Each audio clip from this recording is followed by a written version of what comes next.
السلام عليكم ورحمة الله وبركاته.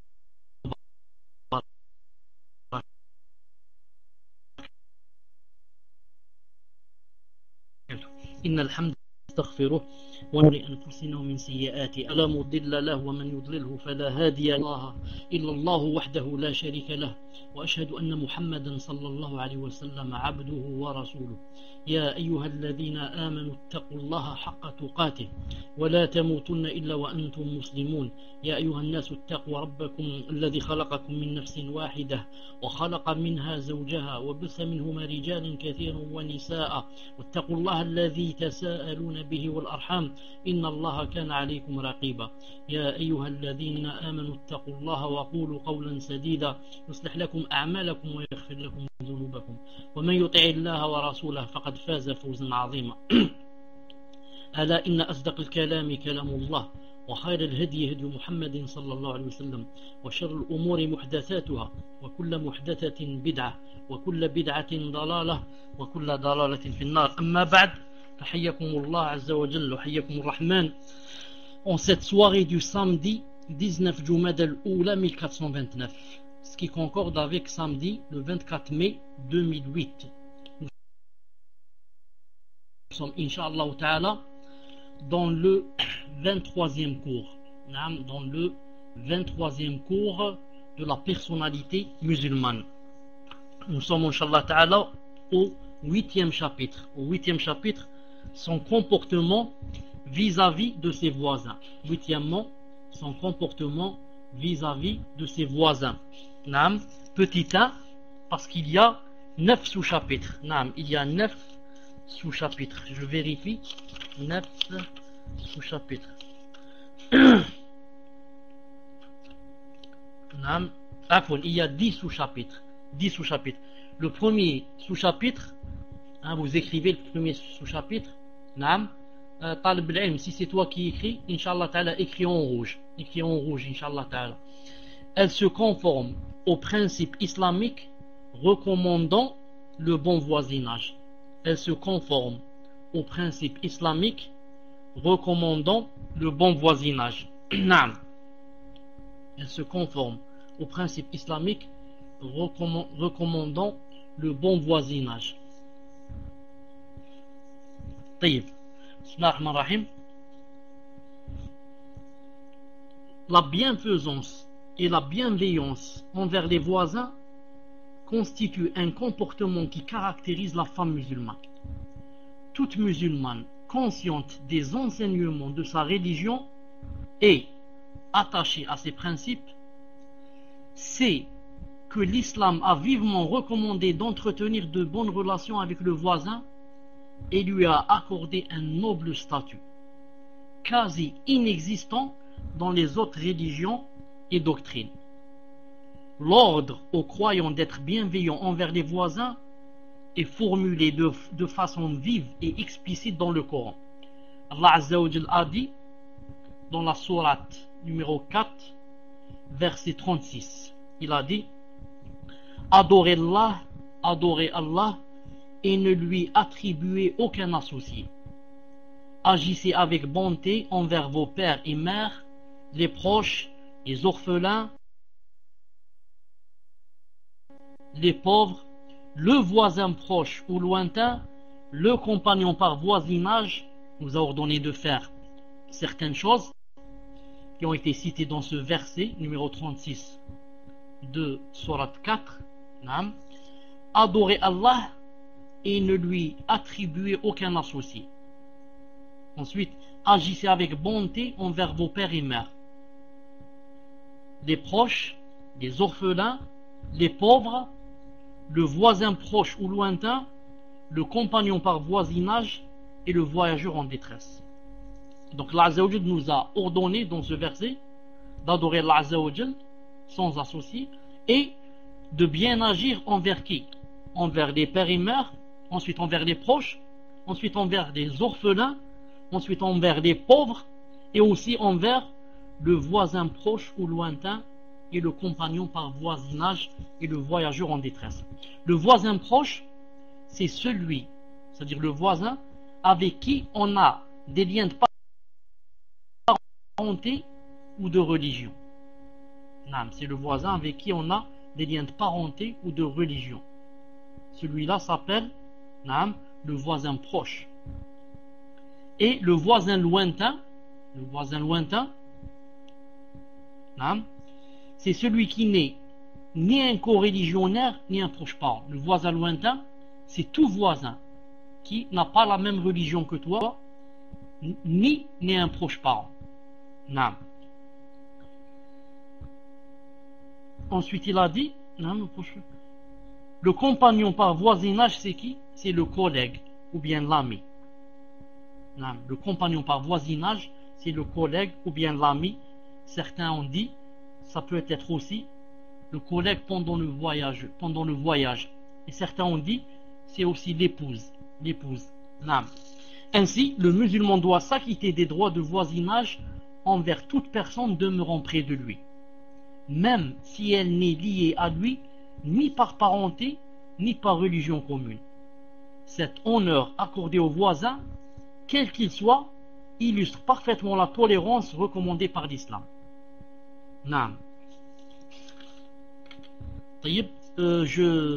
J'attire l'attention de Wasmou. Ceux qui n'ont pas le point rouge, Talib al-Ilm Ibn al-Qayyim, puisque là écrit en rouge, l'autre écrit en vert. Toutes les 5 minutes, Inch'Allah, vous écrivez attention au salon égaré des Habash qui s'appelle, je dis cité en haut, c'est un nouveau salon de sœurs, Zama la sœur, c'est une sœur qui fait le dars, elle va apprendre le tawhid aux sœurs, Masha'Allah alayha. Si je lui pose une petite question, elle ne va pas répondre dans le tawhid. Masha'Allah, elle fait des cours de tawhid. Toutes les 5 minutes, vous écrivez, toutes les 3 minutes. Toi tu écris, ensuite 3 minutes après, c'est l'autre qui écrit, qui affiche attention au salon égaré des Habash, le tawhid, attendez, le vrai tawhid pour mes sœurs. Attention au salon égaré des Habash, le vrai tawhid pour mes sœurs. Et Inch'Allah, toutes les 5 minutes, vous l'affichez. Parce que les Habash maintenant, ils ont mis la main, avec la main, ils veulent vraiment nous serrer, ils veulent vraiment faire la guerre. Mais Allah subhanahu wa ta'ala nous triomphera sur eux. Mais Allah subhanahu wa ta'ala nous fera triompher sur eux. Al-Muhim. Donc nombreux sont les hadiths qui mettent l'accent sur cette sublime valeur humaine qui est le bon voisinage. Il la recommande envers tout voisin, en dépit de sa religion ou du lien de parenté qui nous unirait.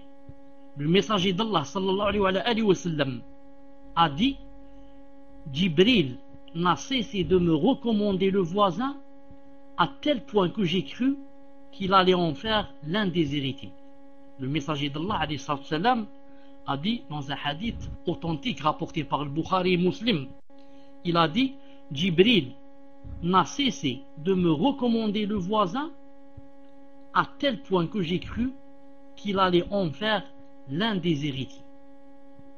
Ce hadith nous révèle que Jibril alayhi salam voulait enraciner en l'âme du prophète alayhi salam l'importance que l'islam accorde aux voisins, en réitérant les recommandations le concernant, si bien que le prophète alayhi salam avait cru que le voisin allait avoir le statut de parent ayant droit à une part de l'héritage. Tellement Jibril alayhi salam, tellement il recommandait au messager d'Allah, attention aux voisins, il a dit au point où j'ai cru qu'il allait le faire rentrer dans quoi? Dans l'héritage. Il allait faire de lui un héritier. Le messager d'Allah sallallahu alayhi wa sallam avait en effet compris le sens profond de cette insistance de la part de Jibril alayhi salam. Et depuis, il ne cessa de recommander le bon voisinage lorsque les croyants se réunissaient pour notamment écouter ses sermons.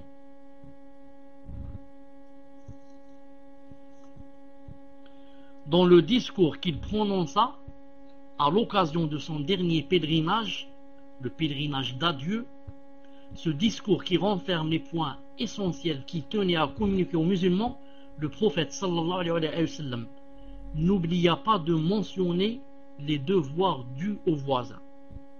il insista tellement sur ce point que l'éminent compagnon Abu Umama radiallahu ta'ala anhu eut à son tour le sentiment qu'il allait lui accorder une part de l'héritage.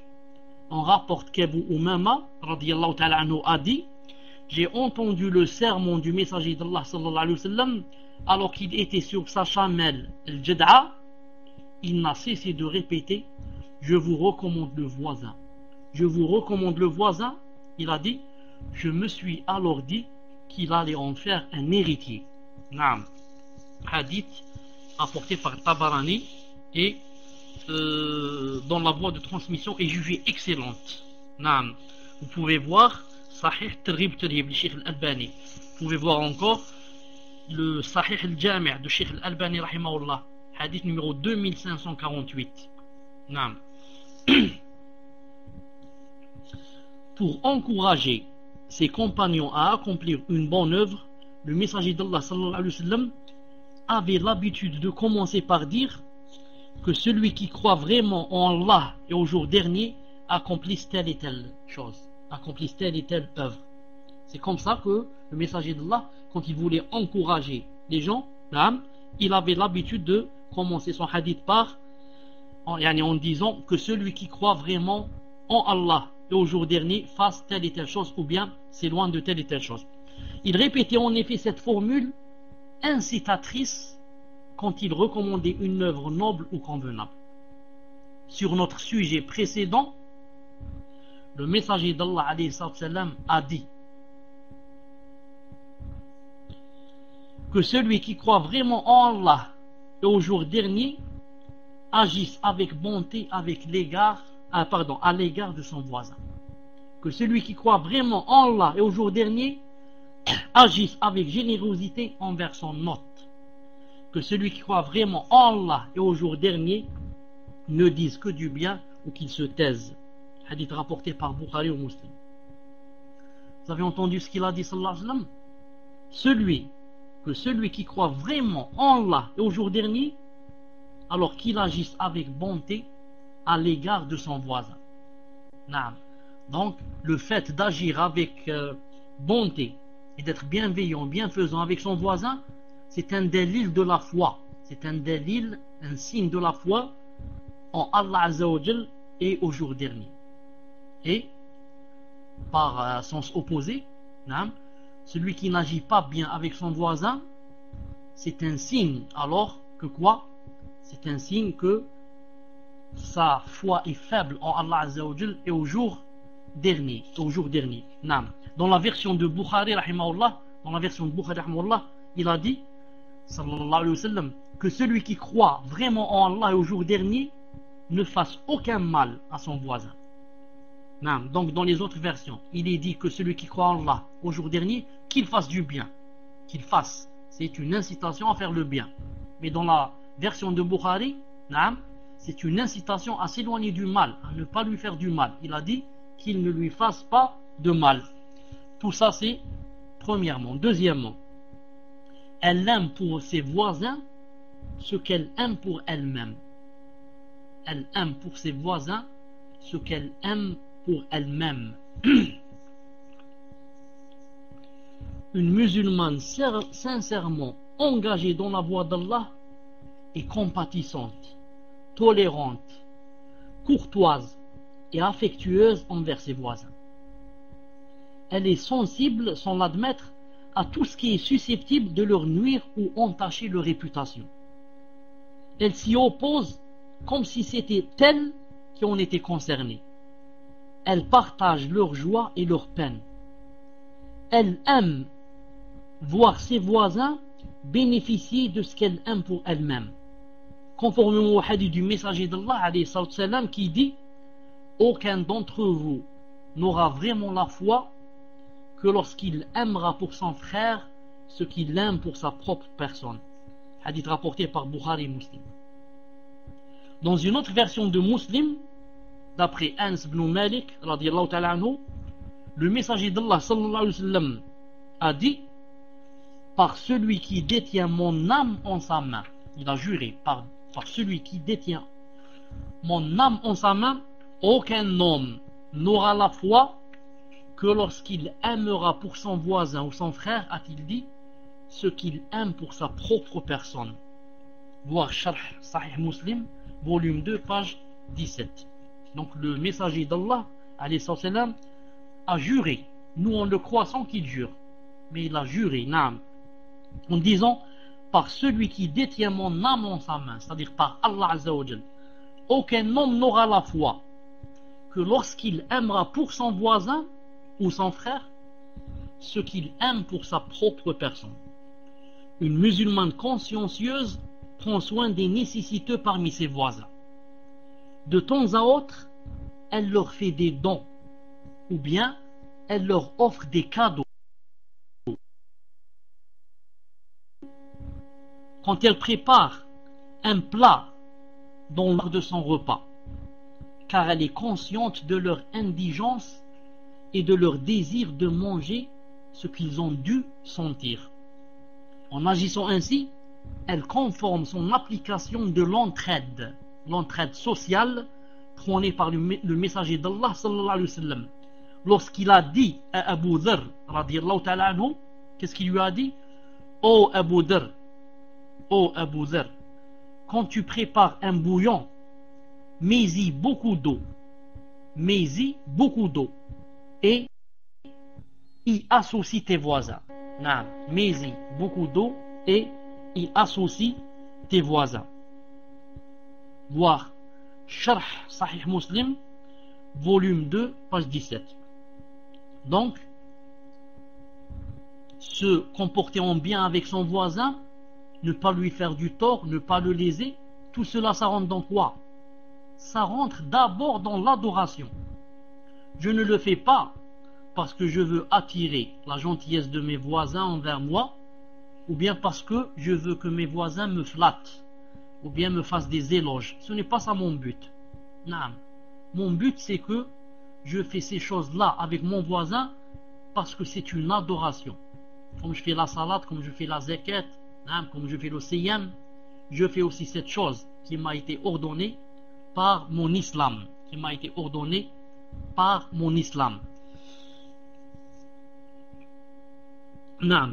Donc, regardez ce que dit le prophète sallallahu alayhi wa sallam à Abu Dharr. Qu'est-ce qu'il lui a dit? Ô Abu Dharr, quand tu prépares un bouillon, il faut y mettre beaucoup d'eau. Ajoute un peu d'eau, comme ça sera beaucoup. Pourquoi? Pour que ça te suffise, pour que tu puisses en faire goûter tes voisins. Regardez l'islam, combien qu'il donne d'importance aux gens et à l'entourage qui nous côtoient, et ici à nos voisins.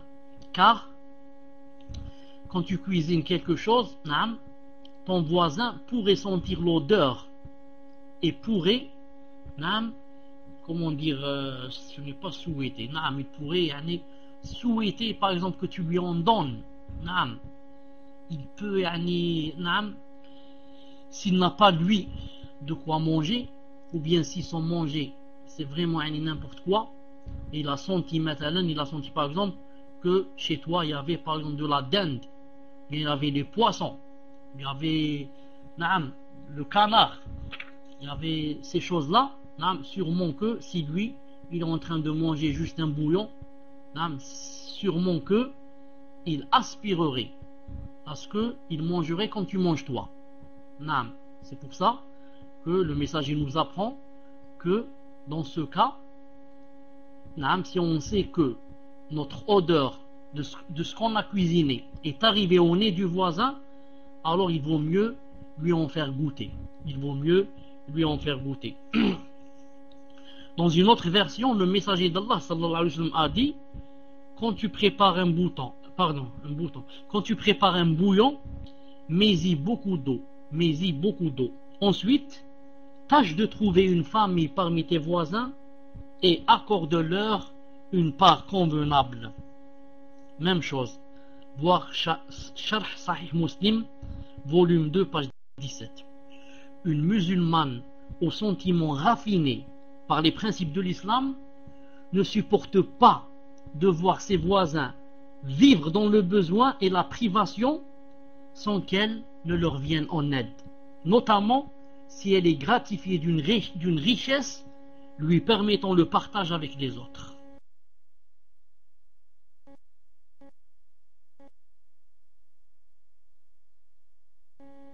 Ce sentiment de compassion ainsi que la bienfaisance, conséquence de son engagement à observer les droits du voisin, ne croit pas vraiment en moi, celui qui passe la nuit rassasié, tout en sachant que son voisin d'à côté a faim.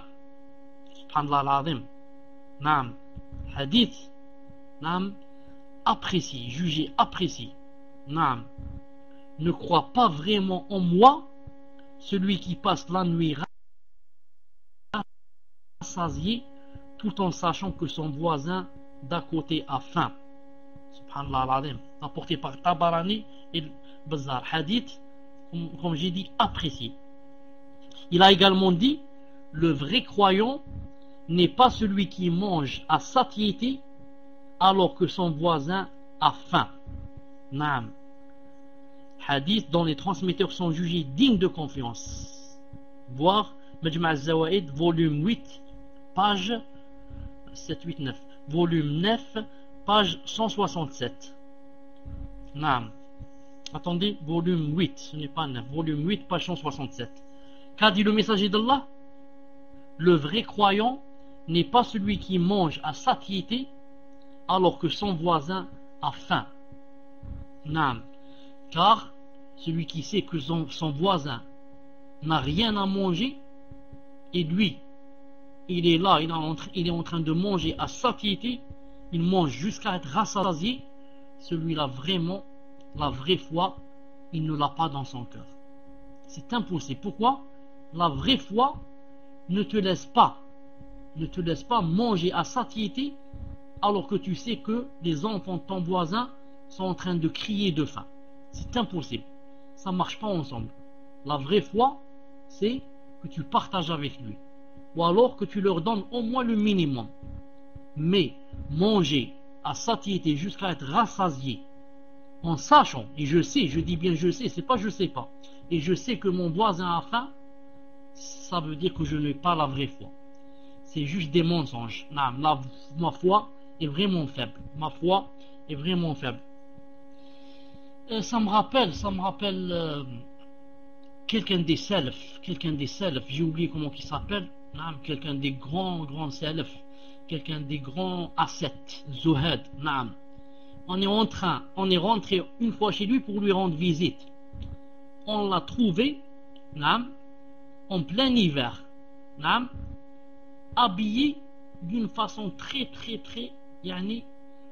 légère, alors que il a la couverture, il a ceci, naam, subhanallah al-azim. On lui a dit, toi, pourquoi tu t'habilles comme ça? Il avait froid, naam, il s'était replié en lui-même et il tremblait. On lui a dit, toi, pourquoi tu fais ça? Tu meurs de froid, alors tu as de quoi t'habiller, de quoi te réchauffer. Il a dit justement, j'ai vu les gens autour de moi, mes voisins, etc., qui n'ont rien en ce froid terrible. Ils n'ont rien, et comme moi, je n'ai rien à leur donner, alors par compassion, pour compatir avec eux, j'ai dit, je vais partager leur foi. Je veux moi aussi avoir foi à cause d'eux. Subhanallah al-Azim.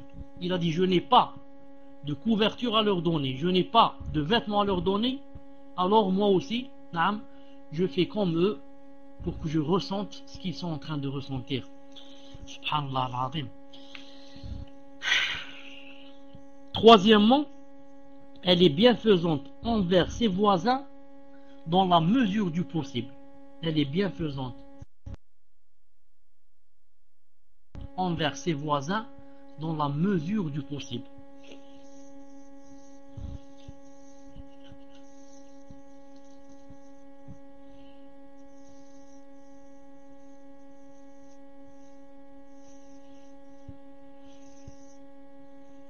Elle est bienfaisante envers ses voisins dans la mesure du possible. J'attends, Inch'Allah, que vous écriviez. Je répète, elle est bienfaisante envers ses voisins dans la mesure du possible. Jazakallahu khayran, talibul ilm. Une musulmane qui a parfaitement compris les enseignements de sa religion n'hésite jamais quand il s'accorde à sa voisine. Elle lui offre ce qu'elle pense être susceptible de subvenir à ses besoins, quelle que soit sa quantité ou sa valeur. Elle ne doit pas minimiser son offre et l'annuler en pensant qu'elle est insignifiante, par orgueil ou par timidité. L'indisponibilité d'un don convenable ne doit pas faire obstacle à une offre censée être insignifiante, mais qui serait d'un grand secours à la voisine. Chaque fois qu'elle a l'occasion de faire part de ce qu'elle possède à sa voisine, elle doit s'empresser de le faire sans le retarder pour des considérations relevant de la vanité ou d'une mauvaise appréciation des règles du bon voisinage.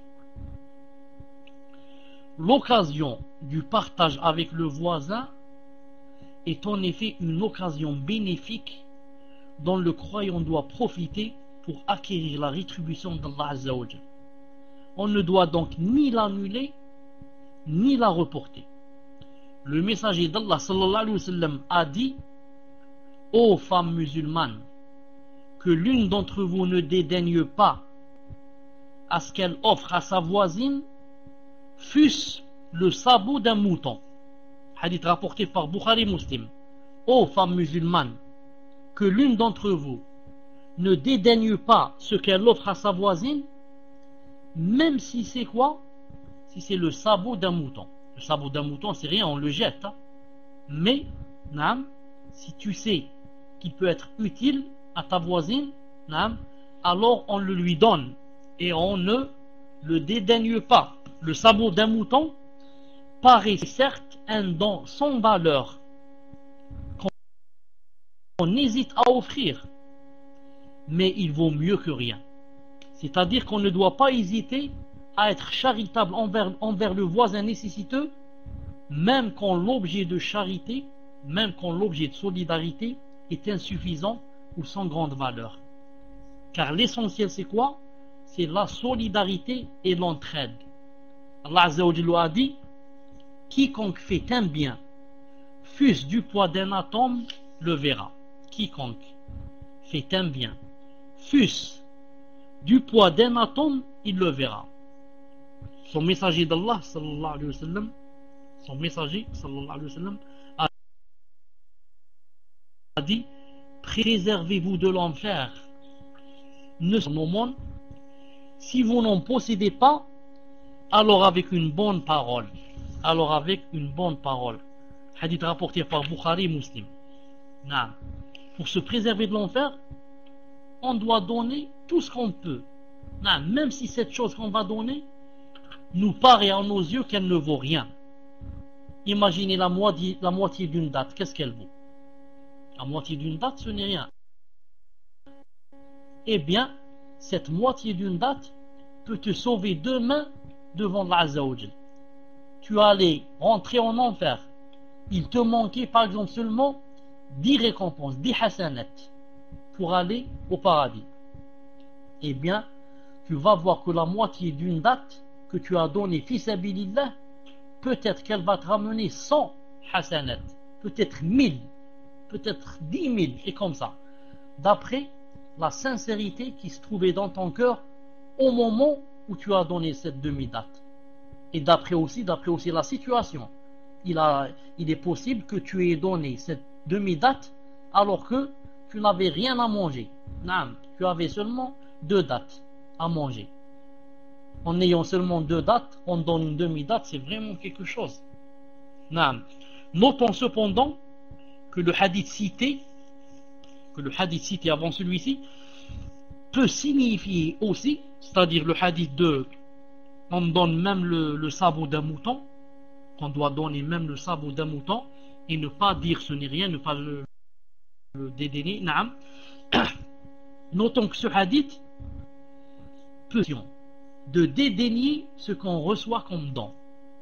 Si le messager d'Allah t'a incité à donner comme aumône ne fût-ce que le sabot d'un mouton, donc celui la personne à laquelle tu vas donner ce sabot de mouton, lui aussi n'a pas le droit de le refuser. Donc on comprend aussi qu'il nous est interdit de refuser un don en se disant il ne vaut rien, par exemple, en se disant c'est une chose futile, pourquoi ils m'ont offert cette chose. Il est interdit de refuser cette chose. Naam. Dans ce cas, le sens en serait que la musulmane ne dédaigne pas ce que sa voisine lui offre, même si c'est le sabot d'un mouton. Mieux, elle doit la remercier pour le don qu'elle lui a offert, car exprimer sa gratitude envers son voisin ne fait qu'approfondir l'amitié et consolider l'esprit d'entraide. Cela s'ajoute au fait que la gratitude exprimée à autrui est une valeur morale recommandée par l'islam. Le prophète alayhi salam dit à ce sujet: ne sera pas reconnaissant envers Allah quiconque n'aura pas remercié les gens. Ne sera pas reconnaissant envers Allah quiconque n'aura pas remercié les gens. Hadith rapporté par Bukhari dans Adab al-Mufrad, hadith authentique, volume 1, page 310. Je répète ce qu'a dit ce hadith et en même temps je vais un peu l'expliquer. Écoutez bien ce qu'a dit le messager d'Allah alayhi salam: ne sera pas reconnaissant envers Allah, c'est-à-dire n'a pas remercié Allah en arabe, ne sera pas reconnaissant envers Allah quiconque n'aura pas remercié les gens.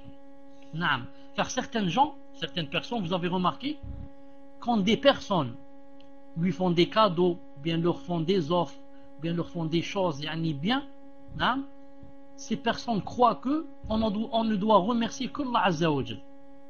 Il dit alhamdulillah kada, il fait le sujoud, il remercie Allah subhanahu wa ta'ala, et il ne sait pas que remercier la personne aussi, ça rentre dans quoi? Ça rentre dans le remerciement d'Allah Azza wa Jal. Mieux encore, si tu n'as pas remercié cette personne, c'est comme si tu n'as pas remercié Allah Azza wa Jal. Subhanallah al-Azim. Regardez, donc les gens, ou bien, c'est-à-dire ils sont toujours dans les extrêmes, ou bien certains gens, ils remercient la personne qui leur a fait le cadeau par exemple, qui leur a fait le bien, et oublient Allah Azza wa Jal. C'est comme ça certaines personnes. S'ils pouvaient, ils se prosterneraient aux gens. Ils se prosterneraient aux gens lorsqu'ils leur font comme ça des cadeaux ou bien des amabilités comme ça. Et ils oublient Allah complètement et carrément. Et d'autres personnes ne remercient qu'Allah Azza wa Jal. Qu'Allah, il dit, tout ça, ça vient d'Allah Azza wa Jal. Ça vient d'Allah.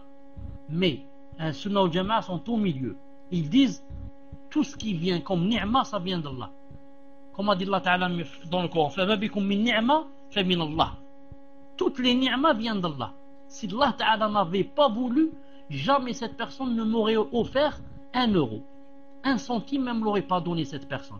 Si Allah Ta'ala ne lui a pas fait quelque chose dans son cœur envers moi.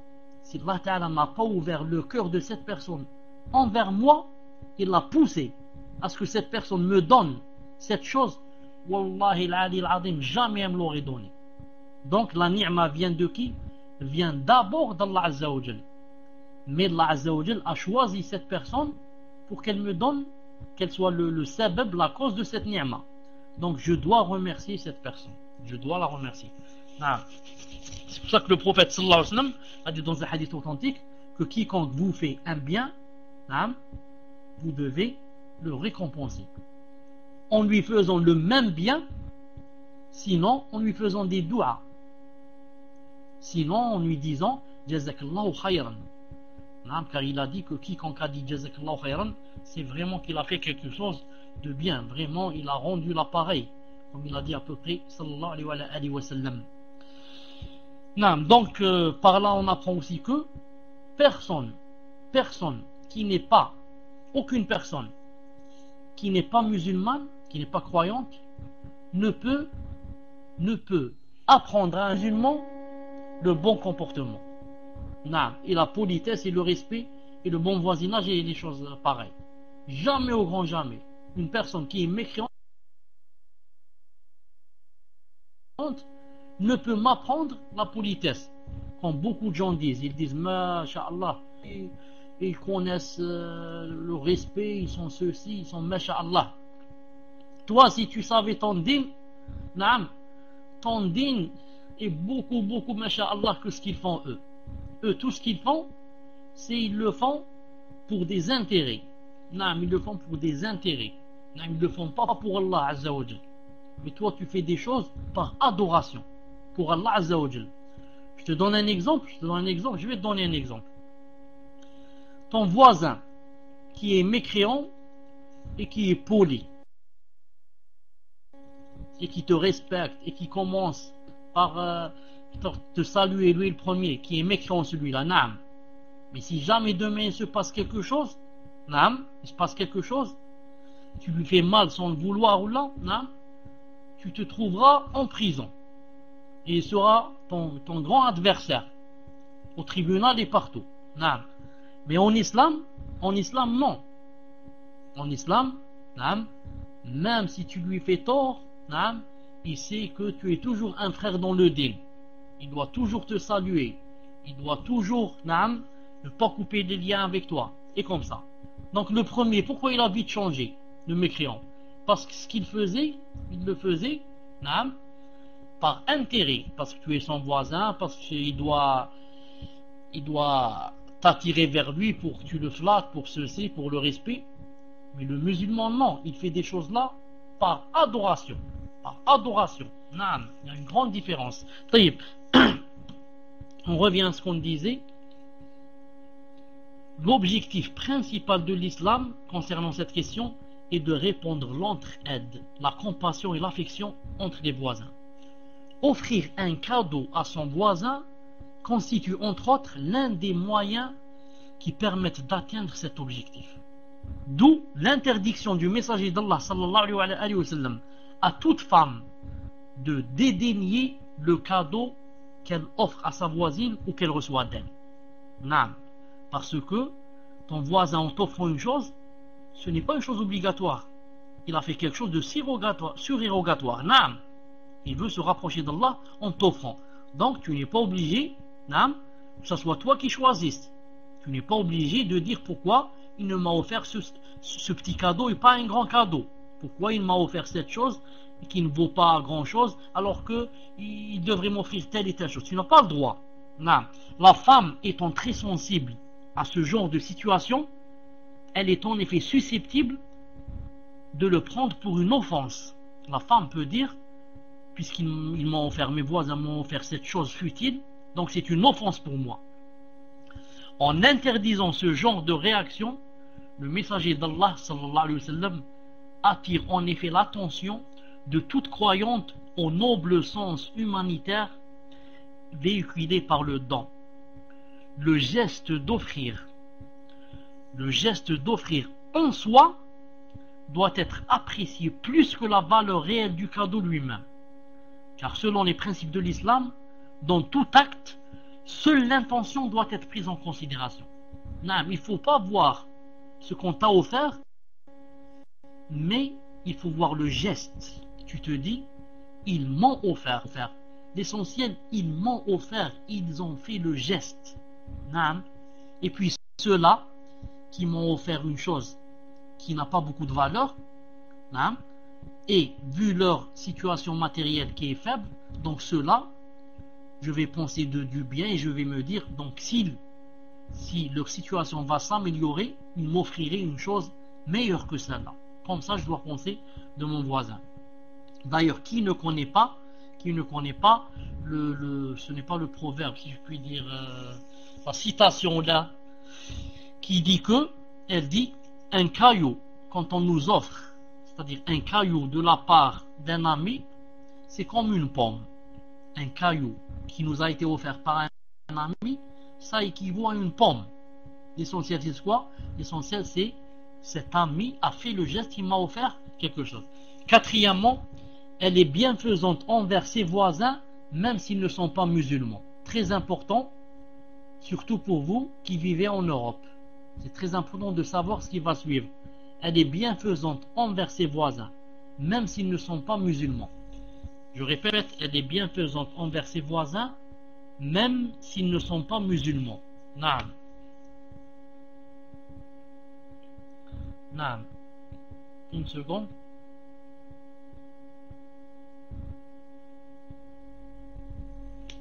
Taïb.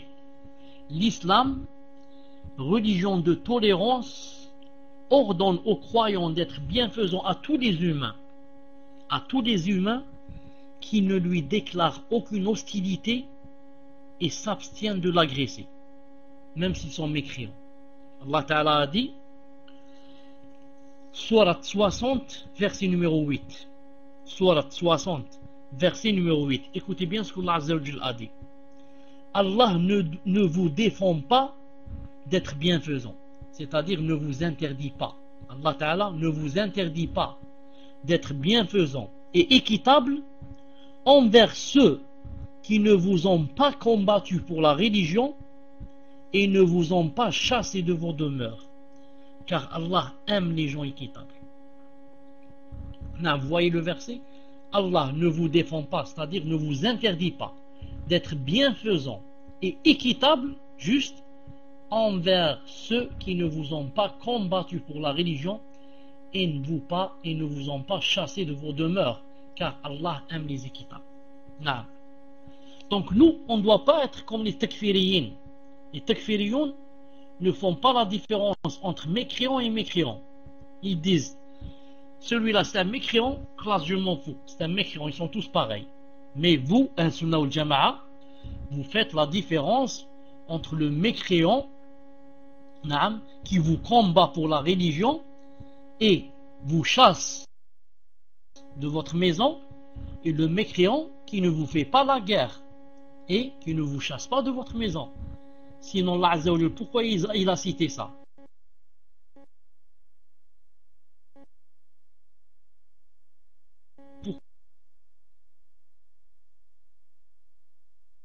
Pourquoi il a cité ces deux sortes de mécréants? Et il y a aussi le mécréant, il paye une cotisation annuellement et il vit chez toi, chez le musulman. Celui-là, non seulement il ne te fait pas la guerre, mais mieux encore, tu dois le protéger contre la guerre. S'il y a une guerre, tu dois le protéger.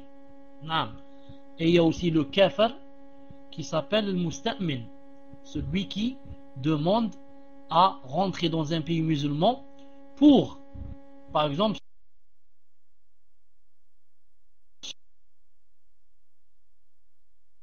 se soigner, ou bien pour travailler, ou bien pour, il a quelque chose, il a un but là-bas, et il rentre chez une personne. Le kafir avec qui on a fait un pacte, comme a fait le prophète sallallahu alayhi wa sallam, un pacte avec les kuffars de Quraysh, dans le pacte de l'Hudaybiyah, pendant 10 ans, mais qui a été vite annulé par les kuffars, bien sûr. 10 ans. Donc,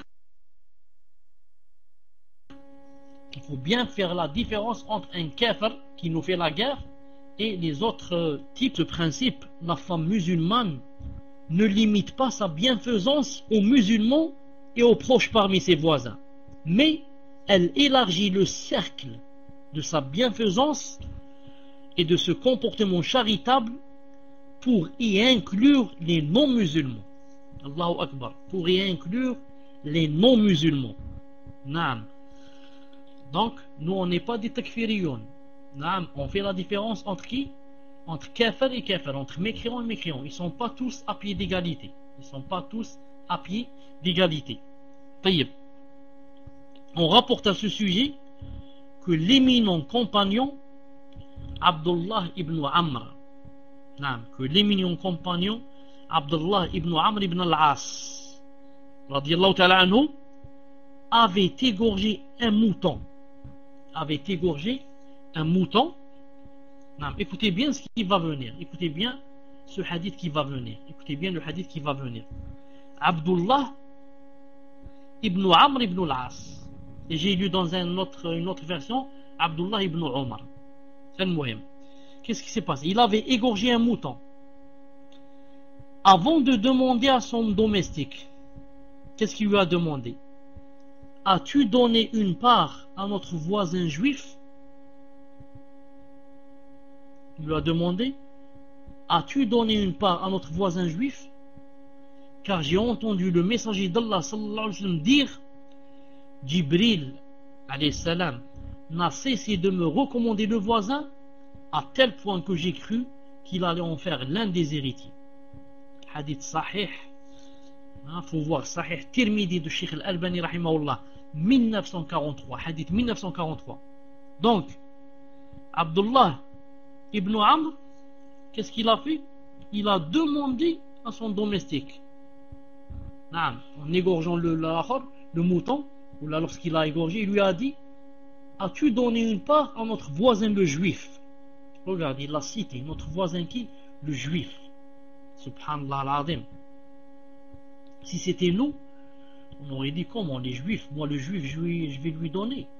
Je vais lui donner la rôle. Ensuite, quelqu'un va dire, les juifs, nous font la guerre. Nous font la guerre en Palestine, là-bas, aux États-Unis, je sais pas où. Je dis ça. Ils nous font la guerre. Mais, il y a deux choses. La première, celui-là, c'est mon voisin. Donc, il peut rentrer dans l'exception. Deuxièmement, celui-là ne me fait pas la guerre.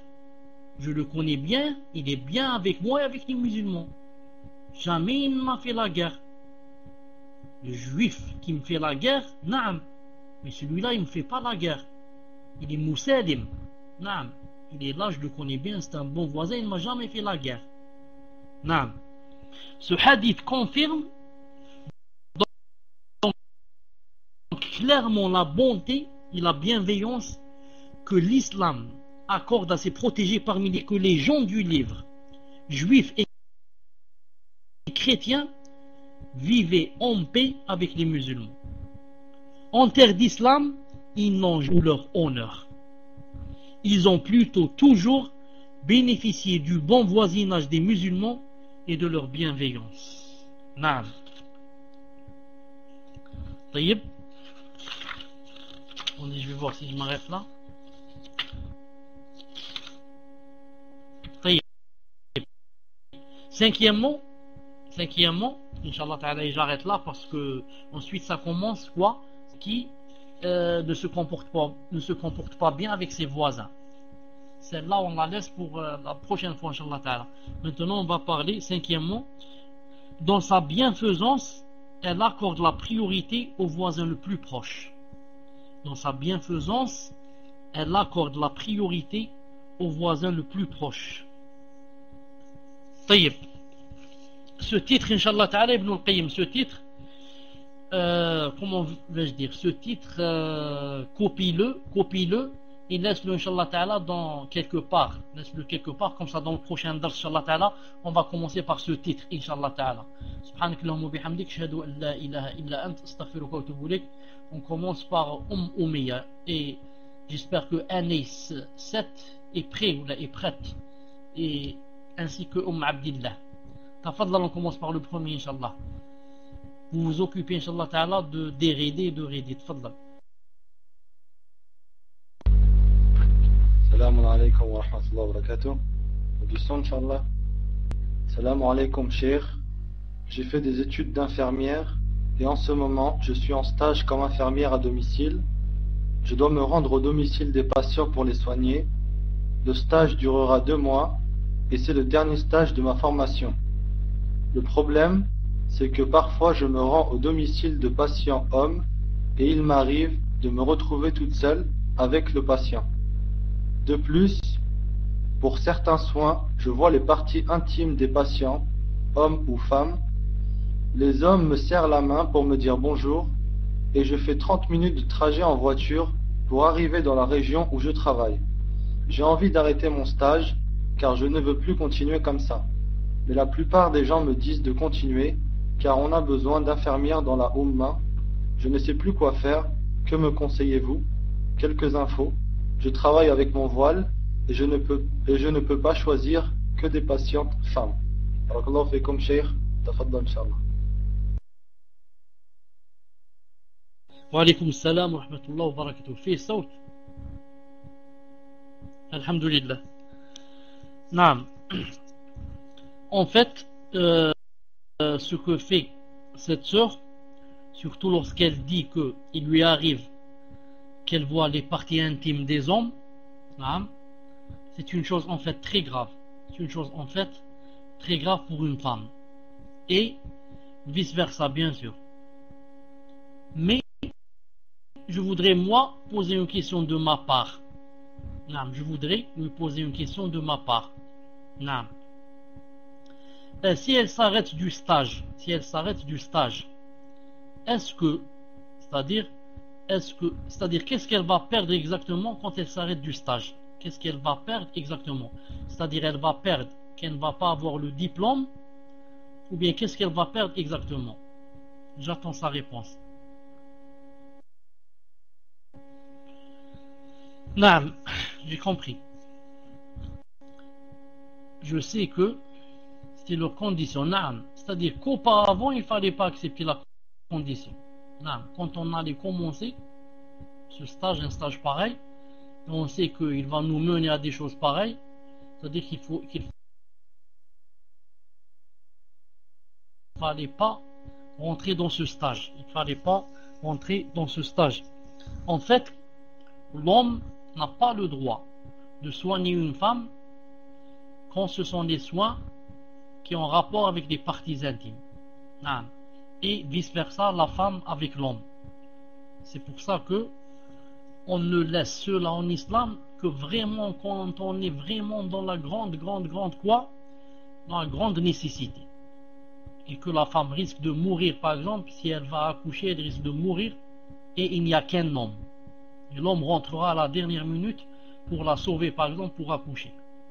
Mais maintenant, de nos jours, c'est devenu très facile. Surtout pour certaines femmes qui n'ont pas beaucoup de foi. Elle peut, par exemple, choisir ou elle peut aller dans une clinique où il n'y a que des femmes et elle s'en fout. Elle se dit, moi je vais n'importe où. Je m'en fous que ce soit un homme qui me fasse accoucher ou bien une femme. Il y en a qui sont comme ça, qui sont vraiment faibles de foi et qui ne cherchent pas la femme. De toute façon, moi je reviens à ce qu'a dit ici la Horte. Reste une deuxième question. Combien qu'il reste à ce stage pour qu'il se termine?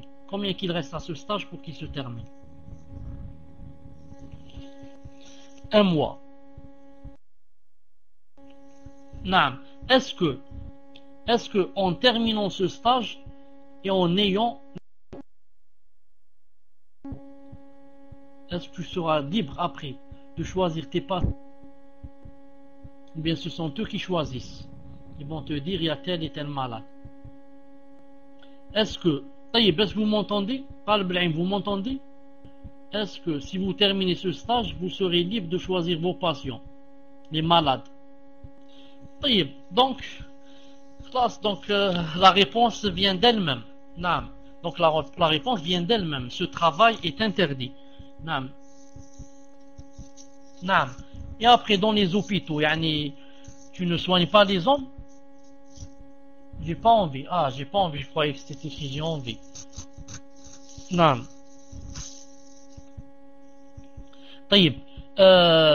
Puisqu'il ne te reste qu'un mois, je ne voudrais pas me hâter. Puisqu'il ne reste qu'un mois, je ne voudrais pas me hâter et te dire d'arrêter.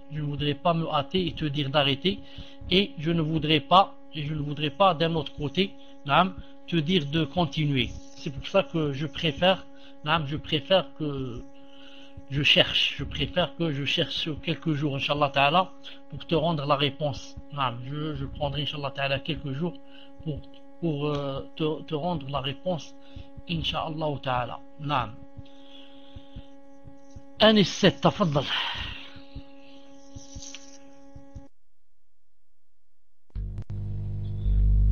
Salam alaikum ya Cheikh, hayakumullah. Il est bien connu qu'il n'est pas permis à la femme de voyager à la femme sans mahram. Enfin, j'ai pas trop compris.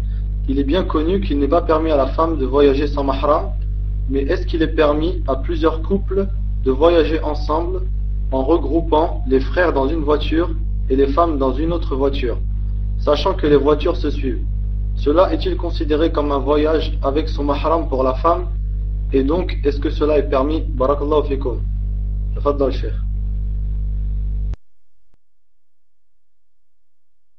Wa alaykoum salam wa rahmatullah wa barakatuh. Est-ce que dans la voiture où il y a les frères, est-ce que les frères, ce sont des mahrams aux sœurs qui sont dans l'autre voiture? Est-ce que dans la voiture des frères, il y a les mahrams des sœurs ou là il n'y a pas? Ah, naam. Naam, ma fiche mouchkil. Naam, comme ça, ma fiche mouchkil. Naam, il n'y a aucun problème, Inch'Allah Ta'ala. Elle est avec le mahram. C'est comme autrefois dans la caravane. Il y avait par exemple le mari ici, et il est possible que sa femme soit derrière avec qui? Avec les femmes. Naam, les femmes derrière sur leur chameau, par exemple, leur chamelle. Et les hommes sont au devant.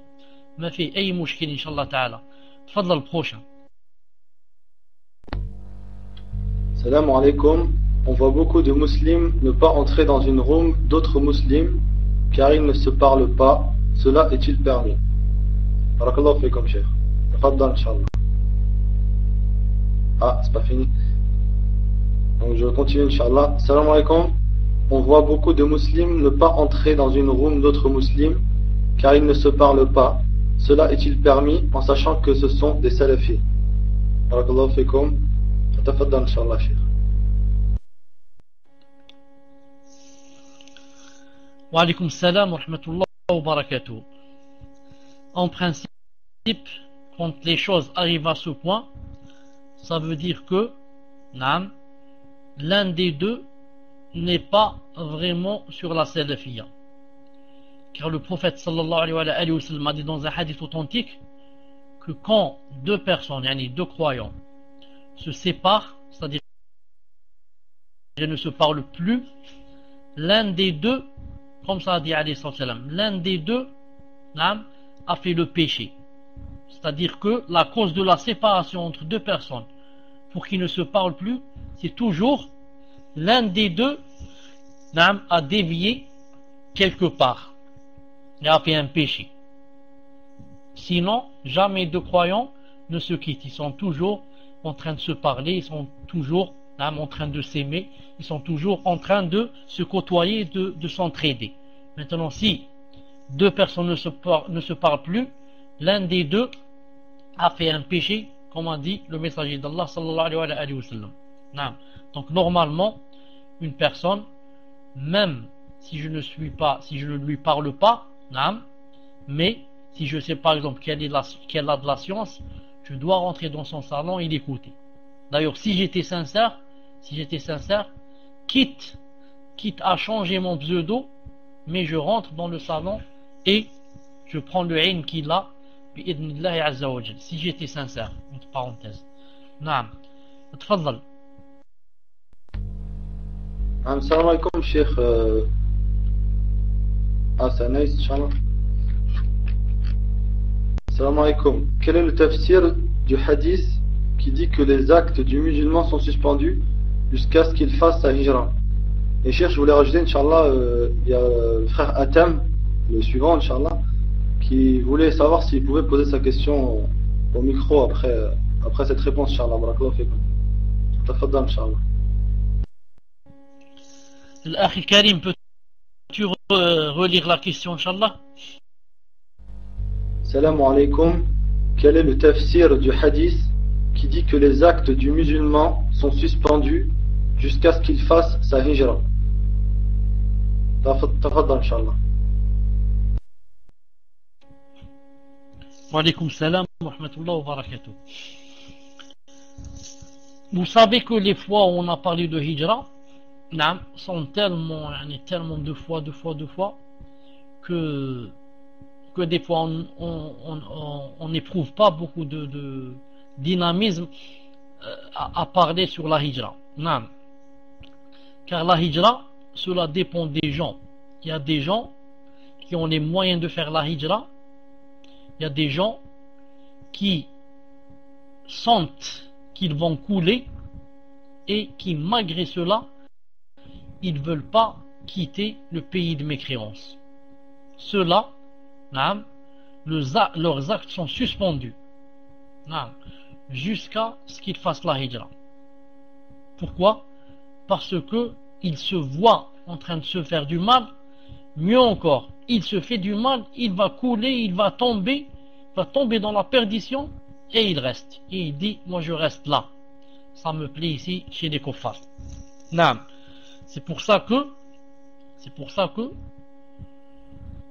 enfin je préfère ne pas vous décourager. Je préfère ne pas vous dire combien qu'il y a de frères et de sœurs qui ont dévié du chemin. Allah subhanahu wa ta'ala al-afiyya, qu'Allah azza wa jalla nous en préserve. De toute façon, sachez que la vie dans un pays de mécréance pour un frère et une sœur, c'est un grand danger. Et que tant que vous êtes dans un pays de mécréants, chaque soir, quand vous allez dormir, chaque soir jeudi, avant de vous mettre dans le lit, juste lorsque vous vous mettez dans le lit, levez les mains et remerciez Allah azza wa jalla d'avoir fait salat al-isha et d'avoir fait salat al-witr et de n'avoir rien fait pendant cette journée de grands péchés. Pour ne pas avoir bu l'alcool, ne pas avoir fait la zina, ne pas avoir jeté le hijab et le djilbab. Chaque nuit, vous devez remercier Allah. Et chaque matin, lorsque vous vous levez, vous devez demander à Allah et l'implorer pour qu'il vous guide jusqu'à ce que vous teniez le coup jusqu'au soir. Jusqu'au soir, bi'idna azza wa jal. Car le messager d'Allah sallallahu alayhi wa sallam a dit que, dans le hadith que vous connaissez tous en ce sens, que il arrivera un temps où le croyant, le matin il est croyant et le soir il devient kafir. Il y a un hadith comme ça. Et le soir il est croyant et le matin il est kafir. Et comme ça. Donc, dans la demi-journée, la personne peut changer. Surtout chez vous. Surtout en Europe. Beaucoup de gens ont jeté et ont rasé la barbe et ont jeté le khamis. Ils sont allés boire l'alcool et ont jeté le djilbab et le sitar et les gants. Et sont allés danser dans les cabarets. Allah subhanahu wa ta'ala l'afiyya. Qu'Allah ta'ala nous préserve, qu'Allah subhanahu wa ta'ala nous en préserve. Donc toute personne qui a les moyens de faire la hijra et ne veut pas la faire, et qui en plus de cela sait que, ou bien sent que elle va couler, cette personne, ses actes sont suspendus, ses actes d'adoration, jusqu'à ce qu'elle quitte le pays. Wallahu ta'ala alam. Atfadal inshallah le prochain. Youssef 38, Inch'Allah, c'est à vous. Youssef 38. Salam alaikum, akhi. Naam, c'est moi avant, akhi. Barakallahu fik. Jazakallahu khair, ya cheikh. C'est pour poser trois questions, akhi. Barakallahu fik. Première question concernant le sujet. J'ai demandé pour le micro, J'ai demandé à Akhi Talib al-Ilm si Cheikh peut me laisser la poser au micro. À Talib al-Ilm. Naam. J'ai demandé pour Barakallahu fik. Concernant le sujet, Cheikh, naam. Une question, Inch'Allah. Par exemple, quand on a des voisins, nos voisins, c'est en bas, en haut, à droite, à gauche, c'est des mécréants. Et parfois il y a des disputes, par exemple, entre les conjoints. Et ils peuvent entendre nos disputes. Est-ce qu'on rentre dans le hadith du prophète sallallahu alayhi wa sallam, une personne, par exemple, qui jeûne la journée, qui prie toute la nuit, et qui a fait du mal à ses voisins, et malgré cela, elle est en enfer. Donc, concernant les disputes, et que nos voisins mécréants ils nous entendent, donc est-ce qu'on leur fait du tort ou pas? Deuxième, par rapport à le frère il a dit une question, donc je laisse le micro, Inch'Allah. Une prochaine fois je poserai la deuxième, Inch'Allah. C'est l'autre. Salam alaikum. Barakallahu fik. Alaykoum salam wa rahmatullahi wa barakatuh. Atem, écrit numéro 1 si tu m'entends, parce que c'est moi qui vais te poser la question maintenant. Tu es là avec nous, Inch'Allah? Alhamdulillah. Je vais te poser la question parce que je n'ai pas bien compris, pour me dire si c'était ça ta question. Non. Ensuite, regarde, est-ce que tu veux dire que, par exemple, moi je me dispute avec ma femme et les voisins mécréants m'entendent? Est-ce que le fait qu'ils m'entendent, je rentre dans le hadith qui dit que, c'est-à-dire Allah Ta'ala, par exemple, me voiler et moi je me suis dévoilé, quelque chose comme ça? Est-ce que tu veux dire ça? Aïe, naam, akhi. Concernant s'ils m'entendent ou si, c'est-à-dire ça les dérange, les bruits qui tapent une fois ou deux fois. Et est-ce qu'on rentre dans le hadith du prophète sallallahu alayhi wa sallam, que c'est la personne, la femme qui jeûne et qui prie toute la nuit et qui fait du mal à son voisin et elle est en enfer malgré cela. Barakallahu fik. Jazakallahu khair. Wa alaykoum salam wa rahmatullahi wa barakatuh. Le vrai couple, c'est le couple qui ne fait pas de tort à ses voisins, même en se disputant entre eux. Il arrive qu'un couple se dispute, c'est fréquent, c'est très fréquent même. Mais quand le musulman, quand le croyant, quand la croyante s'énerve et se dispute, quelle sera leur réaction? Mais comment qu'ils vont faire? Est-ce qu'ils vont dire n'importe quoi? Est-ce qu'ils vont tout casser? Est-ce qu'ils vont insulter? Est-ce qu'ils vont, je sais pas, il va la cogner, la faire sortir dehors en la jetant dans les escaliers? Ou bien il va faire comme faisaient les salafs et comme nous a dit l'islam. Justement, c'est dans la réaction de la colère qu'on connaît le vrai musulman du faux. Le faux musulman, quand il est dans la colère, il perd tout contrôle. Et il commence à, je ne sais pas, à faire des choses qui vont à l'encontre de la charia. Le vrai musulman, quand il est dans la colère et la grande, il se rappelle. Il dit il se rappelle le verset qui dit Innal ladhina attaqaw idha massahum ta'ifun min ash-shaytani tadhakkaru fa idahum mubsirun. Ceux qui ont la piété, si jamais une partie du shaitan ou d'un groupe de shaitan ou là, c'est-à-dire la colère ici, les savants disent la colère, les atteint, ils se rappellent et les voilà dans le droit chemin. Donc, en faisant des disputes comme ça à haute voix, on risque d'avoir un péché. Pourquoi? Parce que on a fait du tort à nos voisins.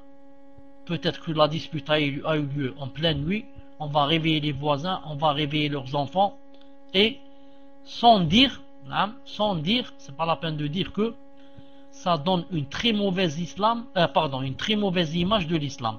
Ça donne une très mauvaise image de l'islam. Les mécréants, qu'est-ce qu'ils vont dire? Subhanallah, ceux-là ils se croient religieux, ceux-là ils se disent de l'islam, celle-là elle se dit, elle cache son visage, celle-là elle met les gants, celui-là il a la barbe, il a le qamis. C'est quoi cet islam? C'est quoi cette religion? Et toute personne qui fait fuir une autre personne de la religion, elle aura des péchés, des grands péchés. Car l'islam te demande, c'est une obligation, que tu aies un bon comportement pour attirer les gens et ne pas les faire fuir. Quant à se dévoiler, je ne vois pas, Inch'Allah Ta'ala, le rapport. Je ne vois pas ici où il y a dévoilement. Il y a dévoilement si je commence à citer les choses qui se sont passées en intimité. Mais si seulement je me suis disputé, il n'y a pas de dévoilement. Mais il y a quoi? Il y a le tort que je fais aux voisins. Wallah Azza wa Jal a'lam. Tfadla Inch'Allah le suivant. Youssef 38 Inch'Allah. Assalamu alaikum ya Sheikh. Ahsan Allahu ilaykum. Les conversations vidéo sur internet sont-elles permises, entre parenthèses avec la webcam, ou bien ceci rentre dans le hadith concernant les images? Barakallahu fikum. Tafadal Inch'Allah ya Sheikh. Wa alaykum salam wa rahmatullahi wa barakatuh. Il me semble, Wallahu ta'ala a'lam, je dis 3 fois Wallahu ta'ala a'lam, que ce n'est pas interdit. Si on le fait dans ce qui est licite. Il me semble, Wallahu ta'ala a'lam, qu'il n'est pas interdit car c'est quelque chose en direct. Car c'est quelque chose en direct. Je suis en train de voir la personne en direct. C'est pour ça qu'il est permis de voir les savants en direct à la télévision, quand ils sont en train de faire les doros et comme ça. Wallahu ta'ala a'lam. Tfadlal, le suivant, Inch'Allah. Salam alaikum ya Cheikh. Quelle est la partie du corps qu'une sœur peut montrer à une autre sœur, surtout au niveau des bras, car ici les sœurs croient que c'est jusqu'à l'os de l'épaule. Pouvez-vous me donner les sources pour que je leur transmette? Barakallahu fikum, de mettre 1 si c'est votre question est finie, Inch'Allah. Tafadal, Cheikh, Inch'Allah. Wa alaykoum salam wa rahmatullah wa barakatuh. Est-ce que vous m'entendez? Alhamdulillah. Naam. Une sœur ne peut montrer à une sœur, disons en général, une femme ne peut montrer à une femme que les parties qu'elle peut montrer lorsqu'elle est en train de faire des ablutions. Je l'ai dit une fois, 2 fois, 3 fois, je le répète. Une femme ne peut montrer de son corps à une autre femme que les parties qu'elle peut lui montrer, qu'elle montre lorsqu'elle fait des ablutions devant, par exemple, une femme. Non. En ajoutant seulement 2 ou 3 choses. Donc, une femme peut montrer à une femme, qu'est-ce qu'elle peut lui montrer? Elle peut lui montrer son visage, car elle met de l'eau sur son visage pour faire des ablutions. Elle peut lui montrer les bras jusqu'au coude, et elle peut lui montrer des cheveux, ses cheveux, car elle met de l'eau sur ses cheveux, et elle peut lui montrer ses pieds jusqu'aux chevilles. Maintenant, on va ajouter, comme j'ai dit, 2 ou 3 choses. Par rapport aux bras, quand j'ai dit jusqu'au coude, elle peut montrer ses bras jusqu'au milieu, le milieu entre l'épaule et le coude. Vous voyez le coude? Ensuite, je monte jusqu'à l'épaule, jusqu'à la moitié. À la moitié, elle peut lui montrer la moitié qui se trouve entre le coude et l'épaule. Et pour les pieds, elle peut montrer plus haut que, elle peut montrer plus haut que la cheville, jusqu'à la moitié du tibia. Car Allah Ta'ala, quand il a parlé de la femme et il a dit que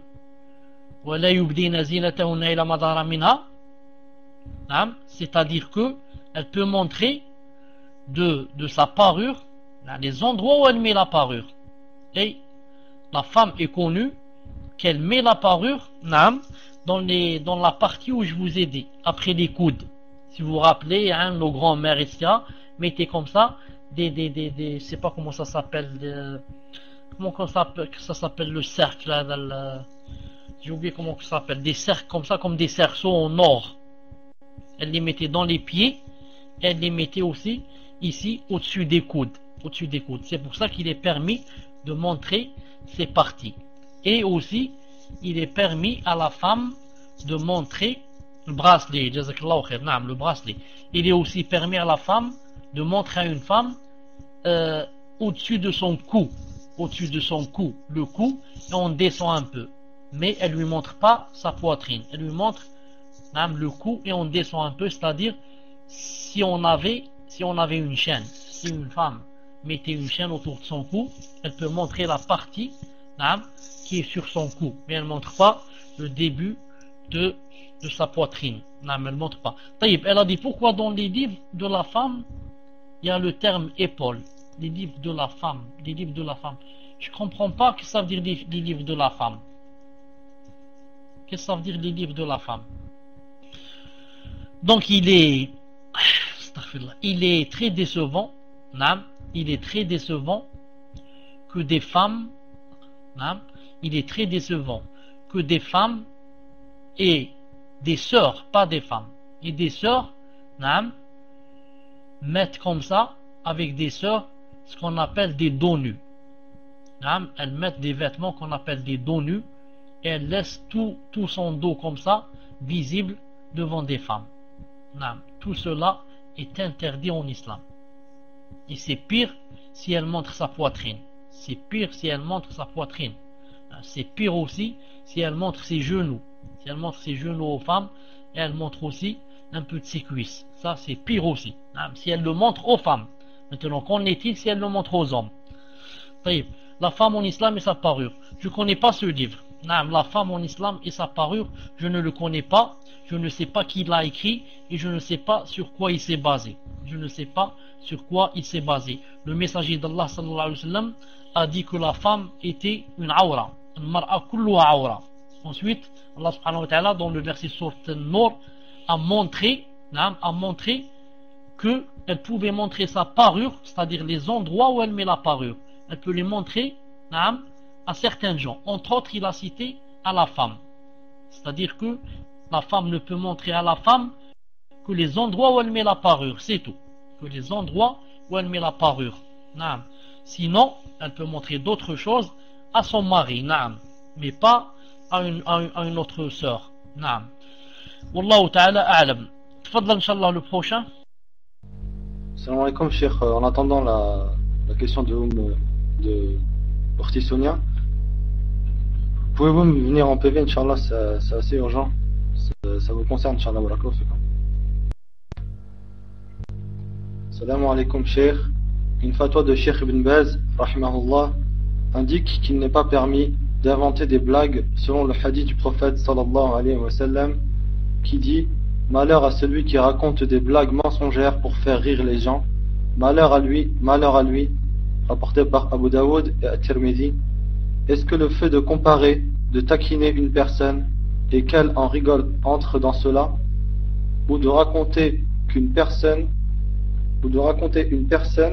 et qu'elle en rigole entre dans cela, ou de raconter une histoire imaginaire divertissante pour les enfants par exemple, entre dans ce hadith, ou supposer quelque chose de peu probable pour plaisanter n'est pas permis? Qu'Allah vous récompense de m'éclairer à ce sujet. Barakallahu fikum. Tafaddal inshallah. Naam. Alaykoum salam wa rahmatullahi wa barakatuh. En fait, il y a un hadith où le prophète sallallahu alayhi wa sallam a dit en ce sens, d'ailleurs il est sahih, il est dans Abu Daoud, le Cheikh Al-Albani, sahih Abu Daoud et les autres, où le prophète alayhi salam a dit en ce sens que malheur à celui qui ment pour faire rire les gens. Malheur à lui 3 fois.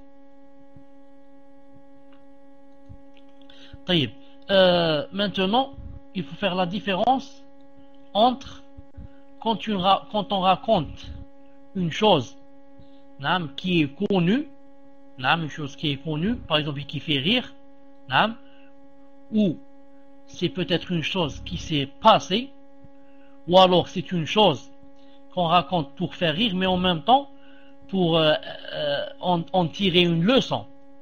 Pour en tirer une leçon. Dans tout cela, Inch'Allah Ta'ala, ça rentre pas dans le hadith. Mais ce qui rentre par exemple dans le hadith, c'est par exemple comme font par exemple beaucoup de gens. Ils parlent par exemple des personnalités connues. Comme certaines personnes par exemple prennent par exemple tel ou tel président, surtout si c'est un musulman par exemple, ils le prennent pour faire des blagues sur lui. Ils disent par exemple que tel président, je ne veux pas citer de nom, il est allé par là et on commence à rire. On dit que par exemple tel président, par exemple c'est un analphabète, tel président c'est ceci. On commence à dire des choses de lui qui, si lui avait entendu cela, ça l'aurait peiné. Ça l'aurait peiné. Juste, donc on dit des mensonges, des choses qui ne sont pas vraies, pour faire rire. Et je ne sais pas si vous qui vivez en Europe, je ne sais pas si vous savez, mais beaucoup d'Algériens, par exemple, faisaient des blagues sur le président Chedli, si vous connaissez qui était Chedli. Faisait beaucoup de blagues sur lui. Et c'est juste pour faire rire les gens. Mais ceux-là ne savent pas qu'ils font un péché, si ce n'est pas un grand péché. Pourquoi? Car tu parles d'une personne, premièrement, qui n'est pas présente. Deuxièmement, tu parles d'une personne en mal d'elle. Et troisièmement, tu parles de quelqu'un qui est un président de la République. Alors le gouverneur, il faut que tu lui obéisses et que tu le respectes, etc. Donc, en faisant des choses pareilles, on rentre peut-être même dans le grand péché.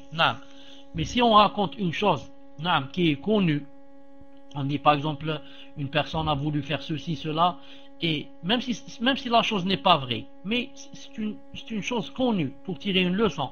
On dit par exemple à nos enfants, par exemple il y a quelqu'un qui a fait telle chose et telle chose, et ensuite il s'est passé cette chose, et on lui montre que on tire une leçon.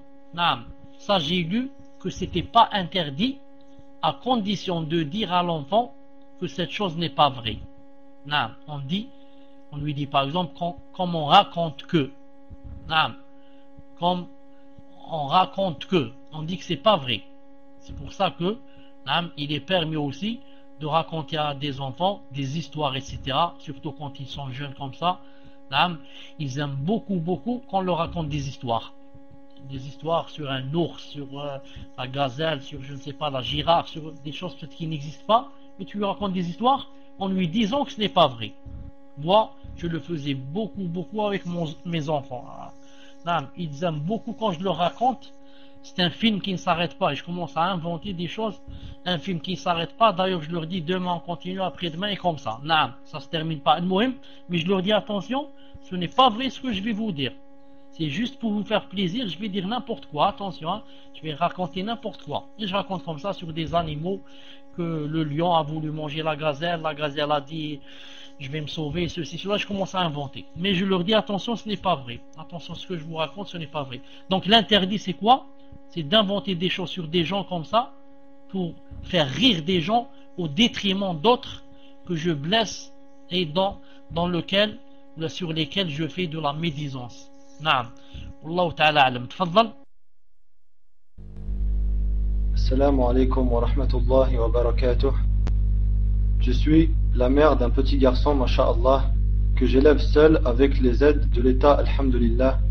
Mon ex-mari ne m'a jamais rien donné, Allah dit, ni pendant ma grossesse, ni pour son fils depuis qu'il est né. Ma sœur a beaucoup de vêtements et matériel de puériculture à me donner, mais elle vit à 350 km de chez moi, et malheureusement, personne ne peut me les apporter. Je sais qu'il est interdit à une femme de voyager sans mahram, mais dans ce cas de figure, sachant que ça va m'éviter de grandes dépenses, incha'Allah ta'ala, et que je pourrais, bi'iznillah ta'ala, visiter mes parents, puis-je entreprendre ce voyage avec mon enfant? Allah yajazik ya Cheikh, wa tafaddal incha'Allah ta'ala.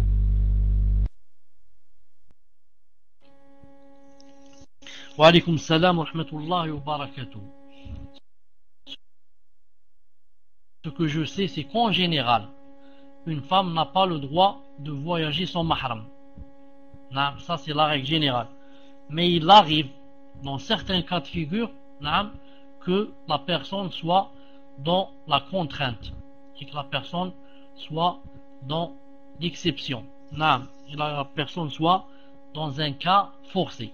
Mais ce sont des cas comme ça isolés et non pas une règle. C'est à l'encontre de la règle, car la règle dit que la femme n'a pas le droit de voyager seule, même d'aller au Hajj. Wallahu ta'ala alam. C'est pour ça que si la sœur sait que vraiment elle est dans la contrainte et que elle n'a pas de quoi continuer à vivre et la vie devient difficile pour elle et qu'elle doit faire ce voyage pour amener les choses, pour les vendre ou pour se nourrir, pour s'habiller, et qu'elle sait que en faisant ce voyage elle ne sera bi'idna ta'ala ni agressée ni rien. Elle sait que le chemin est sécurisé. Alors dans ce cas, wallahu ta'ala alam, elle prendra de la fatwa de ceux qui disent que il lui est permis si le voyage est sécurisé. Elle prend dans le cas de l'avis qui dit que il lui est permis si elle sait que le voyage est sécurisé, mais elle ne le fait pas tout le temps. Elle le fait seulement pour cette fois si elle est dans la contrainte, pour ne pas tendre la main et demander aux gens de leur donner de l'argent, mais elle le fait seulement car elle est dans la contrainte, et c'est seulement pour elle. Ce n'est pas une réponse comme ça générale à toute sœur qui veut faire le voyage, elle peut le faire sans mahram. C'est spécialement une réponse à cette sœur, à elle-même, à Aliya, na'am, pour son cas personnel. Wallahu subhanahu wa ta'ala a'lam. أتوقف هنا إن شاء الله تعالى. نعم je dois m'arrêter ici. جزاكم الله خيرا. Je vous laisse إن شاء الله تعالى في حفظ الله. Et je demande à Allah Azza wa Jalla qu'il nous préserve tous et toutes des fitna, نعم, et qu'il nous préserve, نعم, des péchés, et qu'il nous illumine nos cœurs, et qu'il nous descende sa sérénité dans notre cœur, et Tuma'nina et le khushu', et qu'il nous aide dans nos tâches, et qui nous aide à accomplir nos adorations dans la façon la plus parfaite, qui nous donne l'ikhlas, qui éloigne de nous des problèmes, qui éloigne de nous des problèmes, et je demande à Allah subhanahu wa ta'ala qu'il allonge notre vie dans son obéissance. Et subhanak Allahumma bihamdik, ashhadu an la ilaha illa anta astaghfiruka wa atubu ilayk. On se rencontre inshallah ta'ala après demain. Assalamu alaikum wa rahmatullahi wa barakatuh.